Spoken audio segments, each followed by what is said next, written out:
you don't even have to necessarily fight off temptation that much, because there is no temptation. Nobody's looking at you. People are just treating you like humans. Nobody trying to get your number. You ain't got to lie too much. You ain't got a man and all that sort of stuff. I became invisible, and I was a human. I was just a human for the first time in my life. Okay, so now part, I think it's 4, whatever it is, I did it. I live in a van. I do van life. And, you grew up in the hood, so there is, like, you just have survival instincts, right? You should. I mean, in New York, too, right? And you're pretty, so girl, that resting B face, I just took it to a whole nother level. So now, add that to the pandemic, because I got my first van in 2018. I added up money, realized I spent $48,000 on rent, had nothing to show for the receipts. And then I was like, you know what, let me get into van life. Watched 300 videos in 2 weeks, and I just knew I was going to do it. So I started in 2018, and I upgraded in 2020, which is during the pandemic. So now I'm in sweatpants. You ain't got nowhere to go. Hair not done. And I got on a mask. So now you can't see my face. I can cover up most of my body, kind of, with sweats and hoodies and stuff like that. And I was invisible. You know how, like, men kind of turn when you walk past them? It was none of that anymore. I didn't hear no, yo, ma, excuse me, miss. I found peace. I found peace. And it felt so good. I'm not gonna lie to you. Now, granted, I've been abstinent since 2012, something like that, 2012, I think.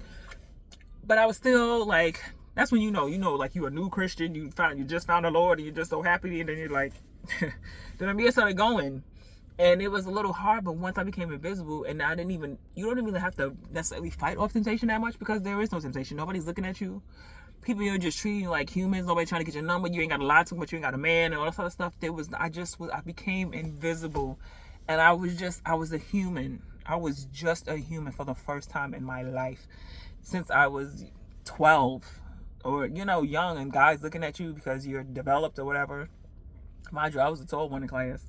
I was always in the back. Unless I was a line leader, I was the top 3 tallest girls in every class since elementary school. And half the times when I was talking about, in the episode 1, part 1, where I was talking about fighting with my cousin, I was protecting him because he was so small. Now he's 6'4" now. He's a giant now. But back then, he was tiny.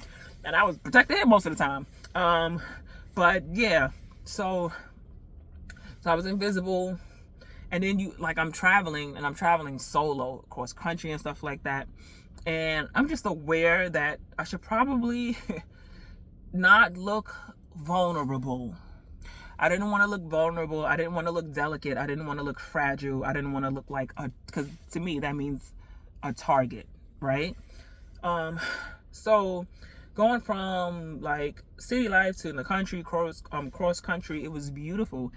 And I honestly still didn't get to experience it how I wanted because of being hyper aware. I make sure that when I go park somewhere, I park in a lit area with humans and cameras and cell phone service. But I really want to be somewhere in the wilderness, like near a lake, watching deers go past and stuff like that. But I don't feel like it's safe because of the bear or the man, either one. Both could be a threat, unfortunately. This is no shade towards the men. It's just the experiences that I had. And women, men and women put me in this position. And myself, I take responsibility as well. But, so now that I do in van life, so I've already had these triggers from, exes and people lying on me. And it's just like, dang, pretty is a curse. It's just, and then you have body. And then you're actually intelligent, you're intellectual, you're interesting, you're athletic. And it's just like, all the things that should be good made me like, people hate me. And no matter how strong you are mentally, eventually that, excuse my language, it begins to add up. And survival kicks in, and especially when you don't even notice it. And that invisible feeling, I promise you, it's the best feeling in the world. I do my hair once today, and somebody be like, hey miss, I'm like, oh, I'm not doing my hair tomorrow, I'm done, I'm over it. I get one hey miss and I'm triggered. But girl, you ain't got no kids and no man, honey. Eventually, you're gonna have to start looking like you actually want to attract somebody, or forget even attracting somebody. I need to get back to myself, who I was before the trauma. Like, who do I want to look like? Like, it's my life. I should be able to decide without fear of punishment or harm or hurt or judgment. I've let everybody else's opinion become my stronghold, and now I have all the spa day stuff in the house and don't even use it. Don't even use it. Yes, in the van. My van is beautiful. I don't even use it. So now all of that added up, especially with the fact that now I'm traveling without bearing arms, gotta say that properly, but without bearing, even though I have the right to bear arms, I don't, because I'm not used to it. So now I'm really in an environment where I feel like the more masculine or boyish I present, the safer I become, because, men aren't gonna try other men, as we heard in another example, but they'll try a woman. So now I'm even more like getting more into it.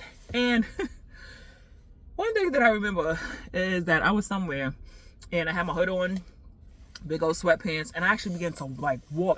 I make sure I don't switch no more, nothing. And this guy held the door open for me. And I heard God clear as day. He was like, I was like, oh man, he actually held the door for me. That was strange. So I was like, what do you think he saw? And I was like, I realized. He was like, there ain't enough sweatpants, hoodies, or face masks in the world for anybody to confuse you for not being a woman. I don't know what you think he saw, girl, but yeah, you're not a man. He wasn't confused. He held the door open for a woman. He knew you were a woman. What were you thinking? I don't know. I thought I was doing a good job, but clearly I'm not. I don't make a good man. I just don't. I thought I was. I was trying to be the I needed in my life. The father I needed, whoever, the protector I needed. But I wasn't. I'm not doing good at it at all. Clearly, no one was confused. I think that's that. Next part. Realizing you can actually pick up other people's traumas and claim it as your own. Child.